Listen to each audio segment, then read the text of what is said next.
अस्सलाम वालेकुम ladies and gentleman, welcome two ships of positivity. एक न्यू वीडियो के साथ, एक पॉजिटिव मैसेज के साथ आप लोगों की खिदमत में हाजिर हुआ हूँ in order to motivate you, हमेशा की तरह कि अगर आपको पॉजिटिव रहना है तो आपको पॉजिटिव सोचना भी पड़ेगा। चंद लाइनें फ्रॉम रूमीज पोइट्री। मौलाना रूमी रहमतुल्लाह अलैह फरमाते हैं, lose yourself, escape from the black cloud that surrounds you. क्या यहाँ पे मुराद अपनी ज़ात को खो देना है? अगर एक इंसान अपनी ज़ात ही को खो देगा तो अपनी खुदी से कैसे वाकिफ हो पाएगा? देखिए, मेरी इंटरप्रिटेशन के मुताबिक इंसान की जो अना है, जो मैं है, ये वो ब्लैक क्लाउड है, ये वो स्याह बादल है जो इंसान को घेरे हुए है।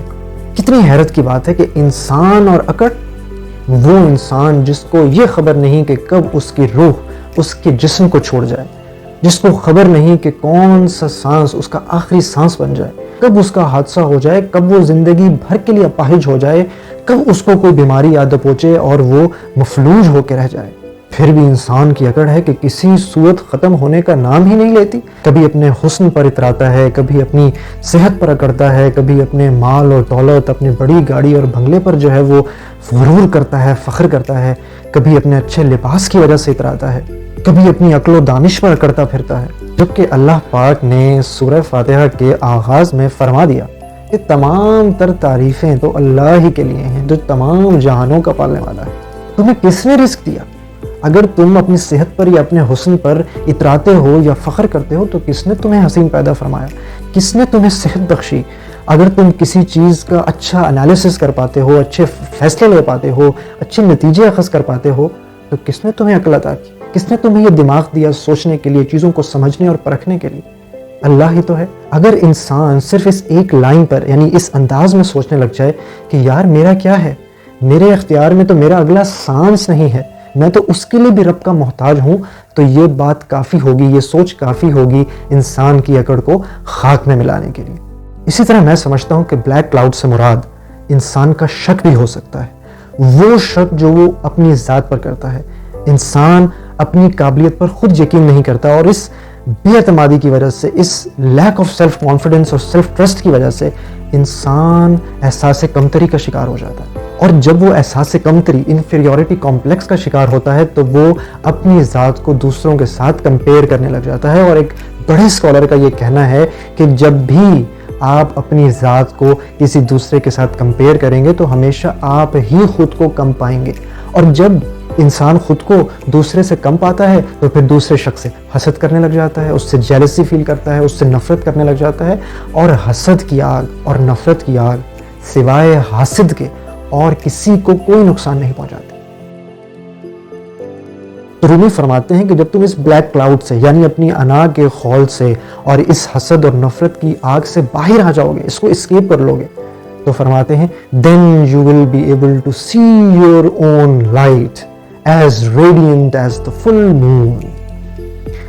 तो तब तुम अपनी जो रोशनी है, जो तुम्हारा अपना नूर है, जो तुम्हारा ट्रू पोटेंशियल है, जो तुम्हारी सलाहियतें हैं, जो तुम्हारी काबिलियतें हैं, तुम उनको देख पाओगे, तुम उनको जान पाओगे, तुम उनसे आशना हो सकोगे। और फिर तुम्हारी चमक दमक ऐसी होगी जैसे 14वीं के चांद की होती है। और ये बात सच है, जब इंसान सेल्फ डाउट से बाहर आ जाता है, अपनी आप पर एतबार करना सीख लेता है, तो तब ही वो अपनी तमाम तरह जो कैपेसिटीज़ हैं, जो उसके पोटेंशियल है, जो उसकी सलाहियतें हैं, उनको जान पाता है, उनको समझ पाता है। उसके बाद रूमी लिखते हैं, नाउ एंटर दैट साइलेंस। अब किस साइलेंस की बात हो रही है? मेरे मुताबिक ये वो साइलेंस कतन नहीं है जो कि लोनलीनेस से आप जिसको किसी भी तरह जोड़ सकें, क्योंकि लोनलीनेस जो है वो एक नेगेटिव इमोशन है, एक बहुत पावरफुल नेगेटिव इमोशन है। तो यहाँ किस साइलेंस की बात हो रही है? यहाँ मेरे मुताबिक साइलेंस से मुराद है सुकून और जो इत्मीनान वाली खामोशी होती है। देखिए, इसके भी दो मतलब निकल सकते हैं। जब भी आपको सेल्फ स्टडी करना होगी, अपनी ज़ात का मुताला करना होगा, तो आपको दुनिया के शोर-गुल से बाहर आना पड़ेगा। लोग आपके बारे में क्या कहते हैं, लोगों की क्या परसेप्शन है आपके बारे में, उनकी क्या डिस्क्रिप्शंस हैं आपके बारे में, वो किस ऐनक से आपको देखते हैं, आपको वो चश्मा भी उतार के रखना पड़ेगा और इस तमाम तर शोर-गुल से बाहर आना पड़ेगा और ख़ुद को चंद लम्हात ही सही लेकिन सुकून के, खामोशी के चंद लम्हात देने होंगे जिसमें आप अपनी ज़ात को स्टडी कर सकें, ये सवाल कर सकें کہ میں کون ہوں, میں کہاں سے آیا ہوں, مجھے تخلیق فرمانے والے رب نے مجھے کن صلاحیتوں کے ساتھ اس دنیا میں بھیجا ہے, میرا اس دنیا میں آنے کا مقصد کیا ہے, میں کس طرح اپنی صلاحیتوں سے لوگوں کے لیے خیر کا سامان پیدا کر سکتا ہوں, موت کیا ہے, مجھے کب واپس لوٹ جانا ہے اور مجھے کن سوالات کا جواب دینا ہے. ان تمام کوشچنز کے لیے یو نیڈ سائلنس, وہ سائلنس کہ جس میں اطمینان ہو, سکون ہو اور آپ اپنے آپ کو وقت دے سکیں. اس کا ایک دوسرا مطلب بھی نکلتا ہے. دیکھیں, جب آپ اپنی ایگو سے باہر آ گئے, جب آپ میں اکڑ ختم ہو گئی, جب آپ حسد اور نفرت جیسی برائیوں سے بھی خود کو باہر نکال لائے, تو ایسے انسان کی شخصیت میں خود بخود ایک سکون اور اطمینان کی کیفیت پیدا ہو جاتی ہے. وہ خاموشی کو اختیار کرتا ہے, وہ کسی فضول بحث مباحثے میں نہیں پڑتا, کسی قسم کی irrelevant useless ایکٹیویٹی کا پارٹ نہیں بنتا, کوئی فضول بات نہیں کرتا, خاموشی کو اختیار کرتا ہے. اور جب بولتا ہے تو اس کے الفاظ موتی ہوتے ہیں, ان سے کسی نہ کسی کی خیر ہو جاتی ہے, کسی کو خوشی مل جاتی ہے, کسی کے چہرے پہ مسکراہٹ آ جاتی ہے, کسی کو اس کے مسئلے کا حل مل جاتا ہے. کیونکہ اللہ تعالیٰ ایسے انسان کے قول میں بھی, اس کے عمل میں بھی, اس کی ذات میں بھی جو ہے وہ ایسا اثر پیدا کر دیتا ہے کہ جو اس کو سنتا ہے اس سے خیر پاتا ہے. اب آخر کی 2 لائنیں آپ کے سامنے پیش کروں گا.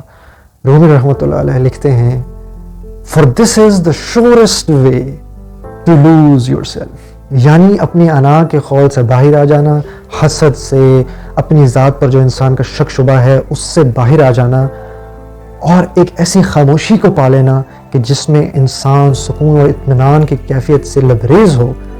تو یہ یقینی طور پر طریقہ ہے کیا کر لینے کا, اپنی انا کو, اپنی جو اکڑ ہے اس کو کھو دینے کا, عاجزی کو پا لینے کا. اور عاجزی میں ہی اللہ نے عزت بھی رکھی ہے, بڑائی بھی رکھی ہے اور اونچا مقام بھی رکھا ہے. آئی ہوپ کہ اس پازیٹیو ڈسکشن سے آپ کو موٹیویشن ملی ہوگی اچھا سوچنے کی, اچھائی کو اختیار کرنے کی, خود کو جو ہے وہ جیلسی, ہیٹریڈ اور اس طرح کے جو نیگیٹو ایموشنز ہیں ان سے دور رکھنے کی. کیونکہ یاد رکھیں کہ انسان کی چھوٹی چھوٹی کوششیں بھی نیکی کے لیے اور اچھائی کے لیے اس کو ایک اچھا اور کامیاب انسان بنا سکتے ہیں. Thank you so much for your time. اپنا بہت سا خیال رکھیں, اور خاص طور پہ جو آپ کے ساتھ لوگ جڑے ہوئے ہیں ان کا بھی بہت سا خیال رکھیں. اور اگر آپ کو میری یہ کوشش, یہ میسج پسند آیا ہو تو ضرور اس کو اپنے فیملی اینڈ فرینڈس کے ساتھ شیئر بھی کریں تاکہ اور لوگوں تک بھی اچھی بات پہنچے. Thank you very much once again. فی امان اللہ. Time out.